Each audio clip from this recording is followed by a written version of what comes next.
The Trump administration's overhaul of the federal workforce has left thousands without jobs. Many of those workers have visited the Capitol since the spring to explain to members of Congress why the firings are wrong, and some decided to bring their kids along for what they're calling Camp Democracy.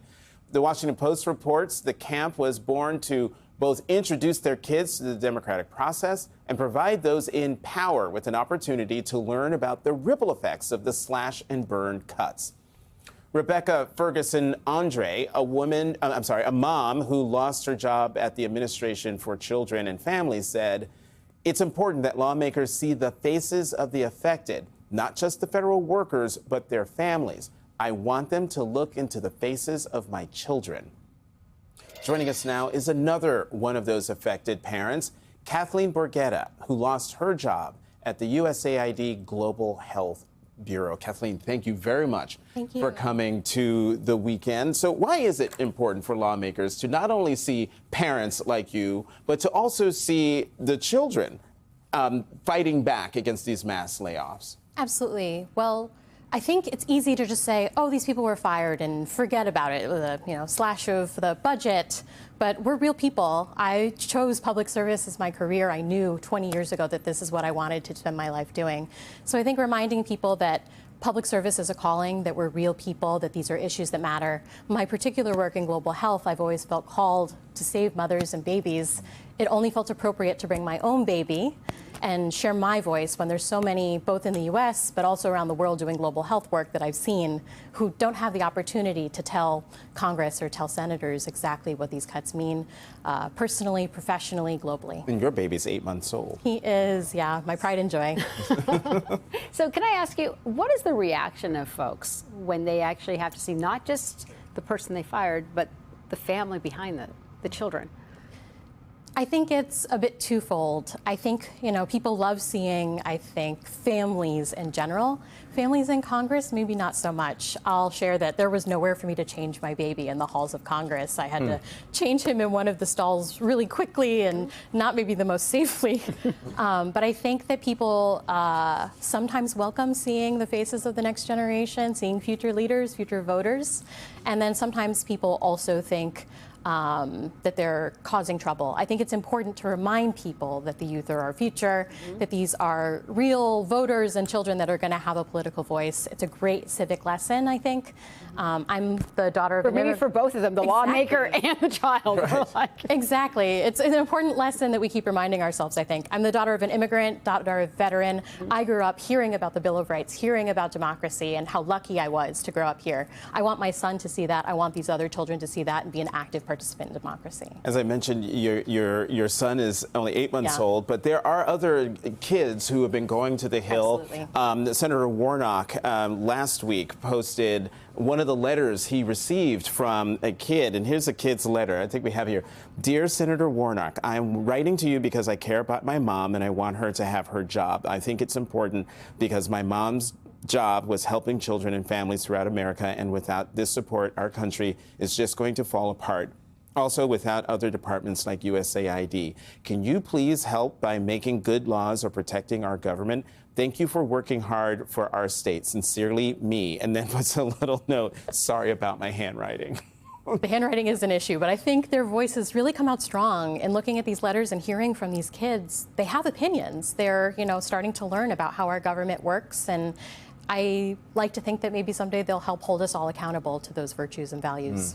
So one of the things that, watching this administration sledgehammer our institutions and all these families involved, and to what you're saying is that, especially USAID, I mean, it is God's work. It is helping the most vulnerable. What impact is that having on the children? Because I think that oftentimes these decisions are made and they're not realizing the real stress and anxiety that we're actually placing on this generation. As somebody who worked for decades in maternal and child health, I think about the babies and the children around the world who are suffering. But also as a mother now personally here who's lost my job, I'm seeing it firsthand. People have a lot of anxiety around their finances. They're feeling a lot of guilt. There's been a lot of really dire outcry that I've heard. I myself was looking for a job, really felt quite alone in my postpartum experience. I actually received my termination letter in my postpartum support group. Wow. So it was a really dire moment, but even so, I'm meeting so many parents who are in much more dire circumstances than mine, where they've gone from 2-income homes to 0-income homes. Because they both worked in the industry. Exactly, Right. exactly. And across the entire federal government. Right. But also seeing people who are caring for ailing parents and are in that sandwich generation and now have no income. And I've started a group myself, Pivoting Parents. Yes, I was about to ask you. Tell us about Pivoting Parents. Thank you. That's what we call a segue. That's very good. Thank you. So really trying to find parents and help them navigate this loss of career, for many a loss of identity, that of course ripples down to our children. Just last week with our partners, you read Rebecca's quote here with We Are Well Fed, we held a caregiving and crisis webinar bringing pediatricians, psychologists, psychiatrists about these developmental child-focused changes that they're experiencing, how to talk to your kids about these tough issues. And the participants were really open, a lot of single parents dealing with this. So people were really open about the struggles that they're going with. It's almost hard to describe how much a loss of finances, job, personal identity federal workers are experiencing. How are you? People ask me all the time. Motherhood is a joy. I prayed for this baby. We love our son. But it's very hard to stay fully in the moment and stay joyful about this time. I made a promise to my son after being fired that I would show this as a story of resilience and make sure that when we look back on this first year of his life that we have incredible milestones, incredible joyful memories. I'm sure your viewers probably have seen, the quotes that cruelty is the point. And I have felt that personally. It's been really difficult some days to get out of bed, but I have my son to remind me why I'm doing, what I'm doing. I'm still looking for a job. I'm trying to help others. I am trying to live out all the values that I brought to USAID every day as a federal worker, just in a much smaller way with my son. Well, with your work on the Hill as well. I think that I think that it's very hard sometimes to find purpose after something that is not just in fact impacting your family, but also the identity of what you devoted your life to. And you're finding that purpose and paying it forward for others, and you should understand that there is power in that. I was just going to say, I mean, I'm smiling ear to ear because, but while also trying to hold it together because you, Kathleen, exemplify public service.